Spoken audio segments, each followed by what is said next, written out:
ಎಲ್ರಿಗೂ ನಮಸ್ಕಾರ. ಇಷ್ಟು ದಿನ ತುಂಬ ಚೆನ್ನಾಗಿ ಕ್ಯಾಂಪೇನ್ ಆಗಿದೆ. ನಾನು ಹೇಳೋದು ಸ್ಟೂಡೆಂಟ್ಸ್ಗೆ ಮತ್ತು ಪ್ರತಿಯೊಬ್ಬ ವ್ಯಕ್ತಿಗೂ ಸಪೋರ್ಟ್ ಮಾಡಿ. ನನಗೆ ಒಂದೇ ಒಂದು ವೋಟ್ ಬಿದ್ರೂ ಅವ್ರ ಪರವಾಗಿ ನಾನು ಕ್ವಶನ್ ಮಾಡ್ತೀನಿ. ಗೆದ್ದರೆ ಪಾರ್ಲಿಮೆಂಟಲ್ಲಿ ಕ್ವಶನ್ ಮಾಡ್ತೀನಿ, ಮತ್ತು ಸೋತ್ರೆ ಈವನ್ ಸ್ಟೂಡೆಂಟ್ ಪಾರ್ಟಿ ಬೇಕಾದ್ರೆ ಕಟ್ತೀನಿ.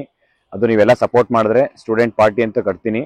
ಮತ್ತು ಕರ್ನಾಟಕದಲ್ಲಿ ಇನ್ನೂ ತುಂಬ ಲಾಟ್ ಆಫ್ ಚೇಂಜಸ್ ಇದೆ, ಅದನ್ನೆಲ್ಲ ನಾನು ಮಾಡೋಕ್ಕೆ ರೆಡಿ ಇದ್ದೀನಿ. ಮತ್ತು ಏನಪ್ಪ ಅಂದರೆ ಎಷ್ಟೋ ಜನ ಅಂದರೆ ಎವ್ರಿ ಮಿನಿಟ್ ರೂರಲ್ ಟು ಅರ್ಬನ್ನ ಮೈಗ್ರೇಟ್ ಆಗ್ತಾ ಇದೆ ಇಂಡಿಯಲ್ಲಿ. Every minute 25 to 30 peoples migrate ಆಗ್ತಿದ್ದಾರೆ. ಅವ್ರಿಗೆಲ್ಲ ಇಲ್ಲಿ ಉಳ್ಕೊಳೋ ವ್ಯವಸ್ಥೆ ಇಲ್ಲ. ಈವನ್ ಸ್ಟೂಡೆಂಟ್ಸ್ ಇರ್ಬೋದು, ರೈಲ್ವೆ ಸ್ಟೇಷನ್ನು ಮತ್ತು ಬಸ್ ಸ್ಟಾಪಲ್ಲಿ ಸಾವಿರಾರು ಜನ ಮಲ್ಕೊತಾರೆ.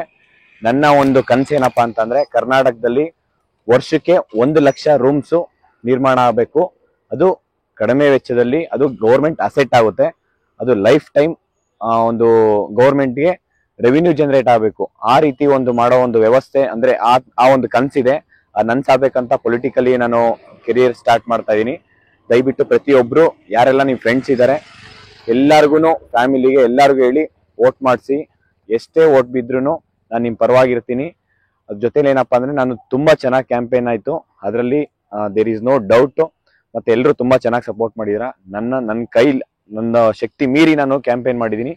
ಮತ್ತು ಸ್ಟೂಡೆಂಟ್ಸ್ಗೂ ಅಷ್ಟೇ ಹೇಳೋದು, ಒಂದು ಲಾಸ್ಟ್ ರಿಕ್ವೆಸ್ಟು, ಇವತ್ತಿನ ದಿನ ಮತ್ತು ನಾಳೆ 26 ಇರೋದು. ನನಗೆ ವೋಟ್ ಮಾಡಬೇಕಂತ ಏನಿಲ್ಲ, ಯಾರು ಒಳ್ಳೆಯವರಿದ್ದಾರೆ ಆ ವ್ಯಕ್ತಿಗೆ ವೋಟ್ ಮಾಡಿ ಈ ಒಂದು ಪ್ರಜಾಪ್ರಭುತ್ವನ ಉಳಿಸಿ ಅಂತ ಕೇಳ್ತೀನಿ. Thank you so much.